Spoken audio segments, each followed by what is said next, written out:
تمہارے نفس کی تربیت کے لیے اتنا ہی کافی ہے کہ تم ان چیزوں سے دوری اختیار کرو جو تمہیں دوسروں میں بری لگتی ہے۔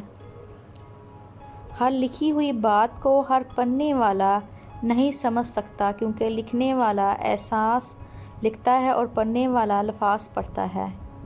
مجھے سانپوں سے ڈر نہیں لگتا، لیکن انسانوں سے ڈرتا ہوں، کیونکہ سانپ اپنا دفاع کے لیے ڈستے ہیں اور انسان اپنے مفاد۔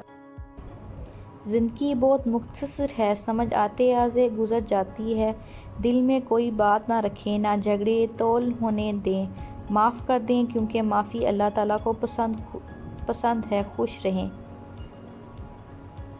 انسان امیدوں سے بندھا ایک ضدی پرندہ ہے، جو غافل بھی امیدوں سے ہے اور زندہ بھی امیدوں پر ہے۔ پریشانی میں مزہ اور خوشی میں طعنہ مت دو، اس رشتوں میں موجود محبت ختم ہو جاتی ہے۔ اگر تمہیں سب راستے بند نظر آئیں تو وہ تمہیں ایسا پوشیدہ راستہ دکھائے گا جس کے بارے میں کوئی جانتا نہیں ہوگا۔ تقدیر ہر انسان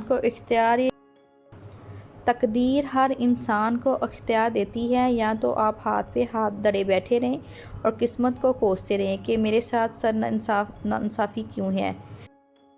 ہر انسان کے پاس دو آپشن ہوتے ہیں، جیسے زندگی گزر رہی ہے گزارتا رہیں، یا پھر ہمت کریں اور بدل ڈالیں زندگی۔ قدر کرو ان کی جو تم سے بنا مطلب کی چاہت کرتا ہے۔ دنیا میں خیال رکھنے والے کم اور تکلیف دینے والے زیادہ ہوتے ہیں۔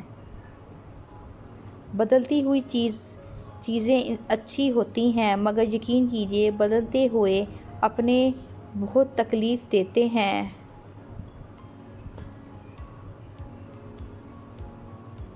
ایک نفرت ہی ہے جسے دنیا چند لمحوں میں جان لیتی ہے، ورنہ چاہت کا یقین دلانے میں تو زندگی بیت جاتی ہے۔ منافق انسان کو آپ چاہے جتنا بھی میٹھا پھل کھلائیں، مگر پھر بھی وہ آپ کو کاٹ ہی دے گا۔ مجھے لوگوں سے کسی چیز کی توقع نہیں ہے، کیونکہ عزت، نام اور شہرت سب اللہ دیتا ہے۔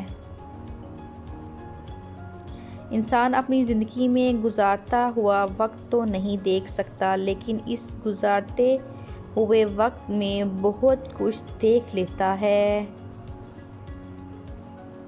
رشتے ہوتے ہیں موتیوں کی طرح،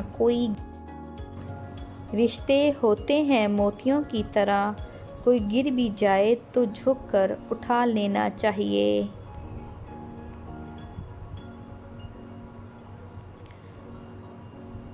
اپنی زندگی کو اس درخت کی طرح بناؤ جو تنہا کھڑے ہو کر سورج کی تپش برداشت کرتا ہے، لیکن اپنی دامن میں آنے والے کو سکون بخشتا ہے۔